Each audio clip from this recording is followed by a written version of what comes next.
¿Qué tal? Bienvenidos a esta actualización de noticias aquí en Blue Radio. Como siempre les acompaña Slobodan Wilches, hoy martes 17 de febrero. Y por supuesto la noticia del día en Colombia la tiene el ministro de Salud, Guillermo Alfonso Jaramillo, y el presidente de la República, Gustavo Petro, que desataron toda una polémica pues al referirse a la muerte del niño de 7 años, Kevin Acosta, que recordemos perdió su vida esperando un medicamento para la hemofilia. Pues el presidente y el ministro señalaron que el niño estaba montando en una bicicleta y que su mamá no le debió permitir hacer esa actividad, por lo que consideraron que la muerte del niño se produjo por ese accidente. A este pequeño de 7 años, la nueva EPS, hay que recordar que fue intervenida por el gobierno, se demoró más de 2 meses en entregarle un medicamento que nunca llegó. Tanto el pronunciamiento como el presidente como el ministro de Salud se produjo en las últimas horas en un consejo de ministros donde no se refirieron a la evidente negligencia por parte de la nueva EPS para atender a este niño de 7 años. Mateo Piñeros. Pues mucha indignación ha generado el caso de Kevin Acosta, un menor de 7 años que murió después de que la nueva EPS se demorara más de 2 meses en entregar un medicamento para la hemofilia. La medicina nunca llegó. El tema del Consejo de Ministros de ayer fue justamente el de la salud. Allí el ministro de esa cartera, Guillermo Alfonso Jaramillo, se refirió a este caso. Desafortunado, por supuesto. La información que tenemos es que tuvo un accidente cráneoencefálico. El niño tuvo este accidente en una bicicleta.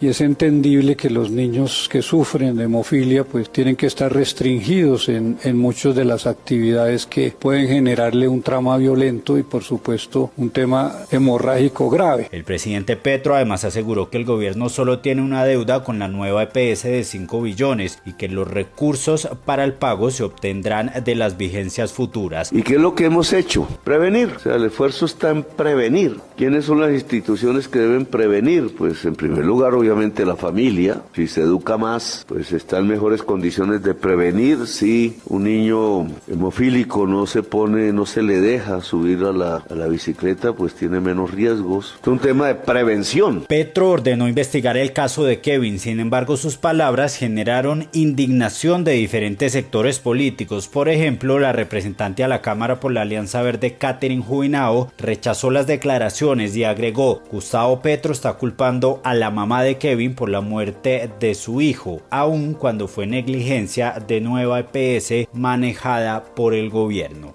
Y en medio del dolor por la pérdida de Kevin Acosta, la familia entregó un sentido pronunciamiento durante la ceremonia religiosa en su memoria que se realizó en las últimas horas en el municipio de Charalá, esto en Santander. Alex Salamanca.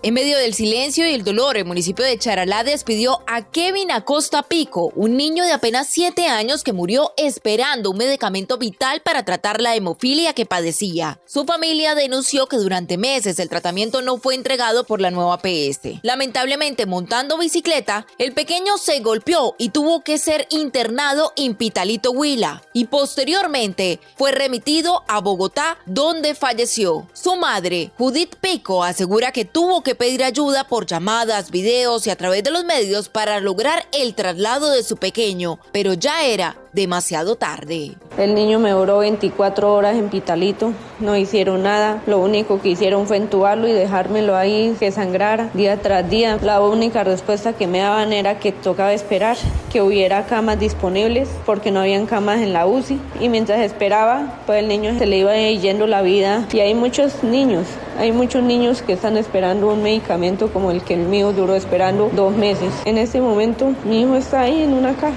En su municipio natal exigen justicia y piden a las autoridades investigar lo ocurrido, ya que no quiere que ninguna madre tenga que vivir lo que ella está sufriendo.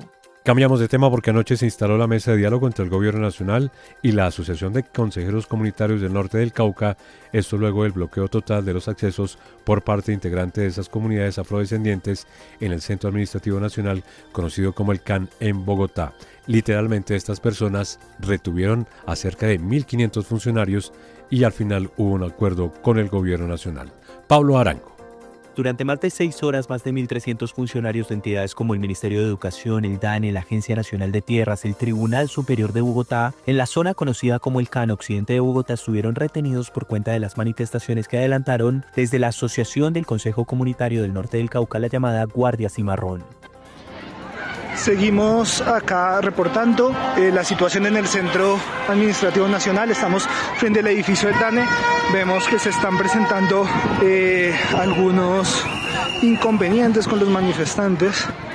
De hecho, la alcaldía de Bogotá instaló desde la mañana un puesto de mando unificado y a raíz de la detención de los funcionarios adelantaron diálogos que provocaron la liberación de los trabajadores. Yo creo que alrededor de 1.300 personas, ese fue uno de los datos de PMU, que se veían afectadas. Y es que no se puede normalizar la retención de personas en edificios públicos ni en Bogotá ni en ningún otro lugar del país. Es complejo y yo entiendo las demandas, por supuesto, de quienes vienen a la ciudad a hablar con el gobierno nacional, pero el mensaje ahí es: no puede haber afectación contra ciudadanos o contra personas que se encuentren en esos lugares.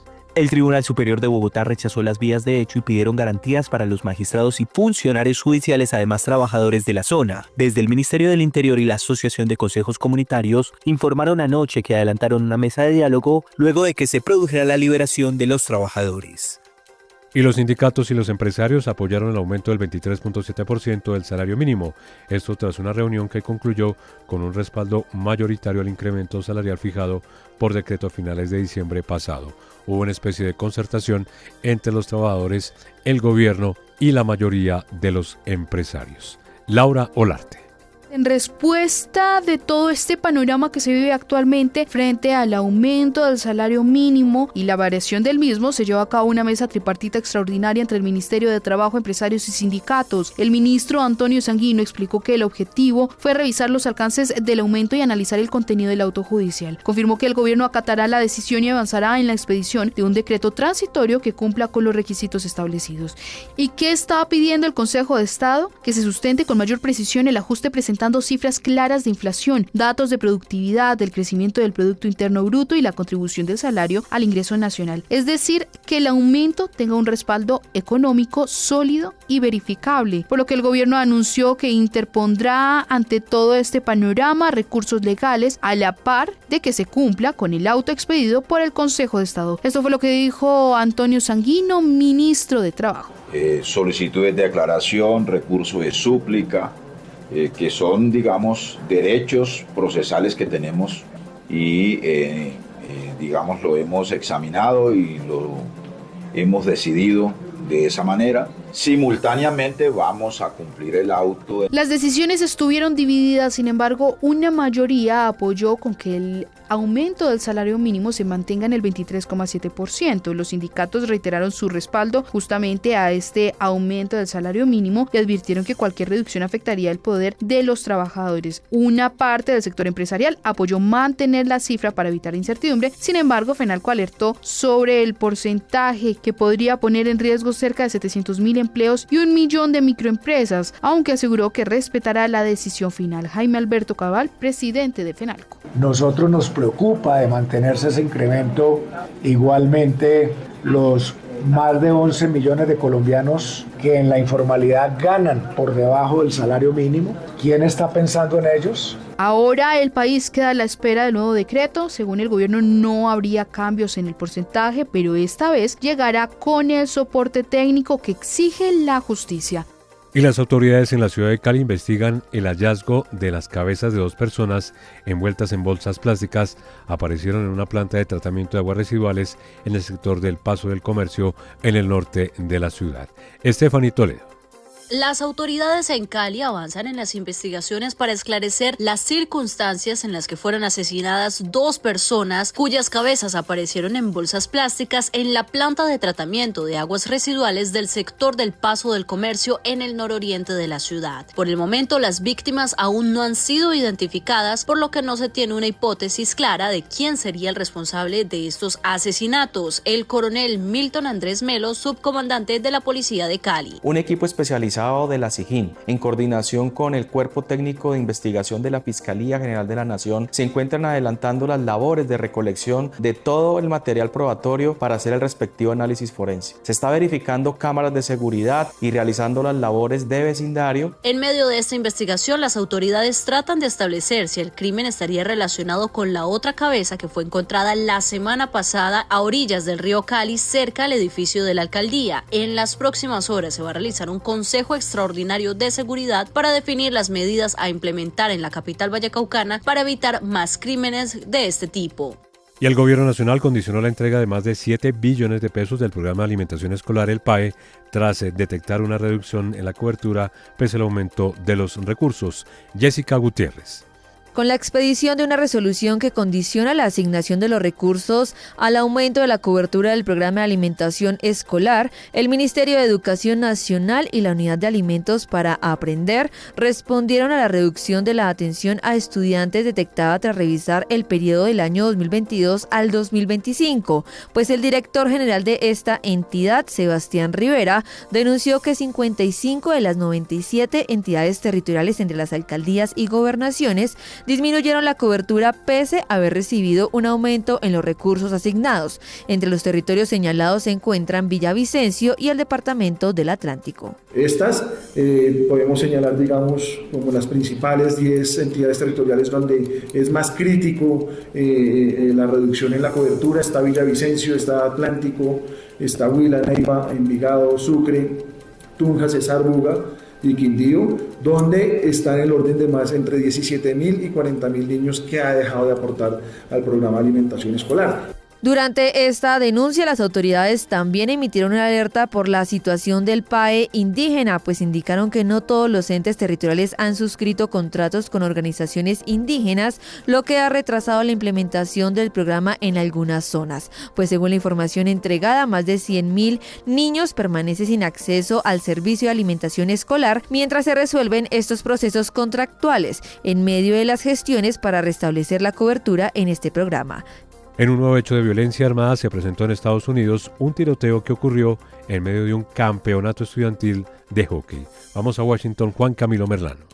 Al menos 2 muertos y 3 heridos durante un tiroteo en pleno juego de hockey sobre hielo de escuelas en el estado de Rhode Island. El incidente, según han reportado las autoridades, no se debió a un tiroteo masivo, sino concretamente a un ataque dirigido que aparentemente se derivó de una disputa familiar entre personas que se encontraban allí en ese evento. En cualquier caso, fueron momentos de pánico los que vivieron cientos de personas que asistían a este juego de hockey. Tanto el FBI como otras autoridades federales han dicho que no hay amenaza inminente para la población, pero que se encuentran adelantando las investigaciones necesarias para poder determinar motivos adicionales de lo que fue este incidente, así como también la identidad del responsable y de las víctimas. Varios niños y asistentes dieron cuenta de los momentos de pánico que vivieron y que fueron varios disparos los que escucharon durante este tiroteo. Y cerramos hablando de deportes porque hoy regresa la Liga de Campeones. Gerardo Sojo.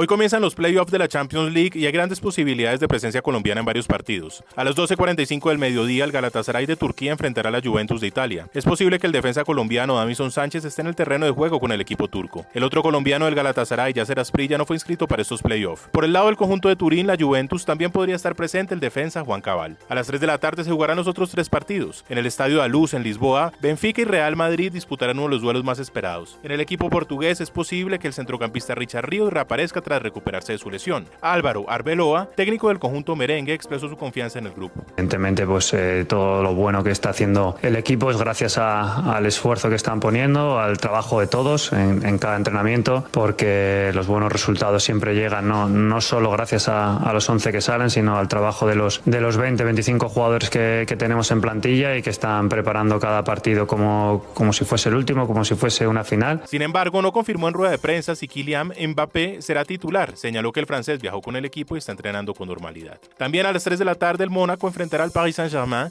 y el Borussia Dortmund jugará contra el Atalanta. Mañana continuará la jornada de la Champions League, nuevamente con posibles protagonistas colombianos. A las 12:45 del mediodía, el Karabakh de Azerbaiyán recibirá al Newcastle. En el equipo local podrían estar el defensa Kevin Medina y el delantero Camilo Durán. A las 3 de la tarde el Bodo Glimt de Noruega jugará contra el Inter. El Club Bruges enfrentará al Atlético de Madrid y el Olympiacos se medirá al Leverkusen. Estos serán los partidos de ida. Las vueltas se disputarán el 24 y 25 de febrero. En otras noticias, la selección Colombia femenina sub-20 perdió su invicto en la Copa Sudamericana. Anoche cayó 1-0 ante Ecuador. Al minuto 65, Rosita Flores marcó el gol de la victoria para el conjunto ecuatoriano. Colombia volverá a jugar pasado mañana frente a Brasil y el próximo domingo contra Paraguay. La tricolor es, por ahora, antepenúltima con 0 puntos.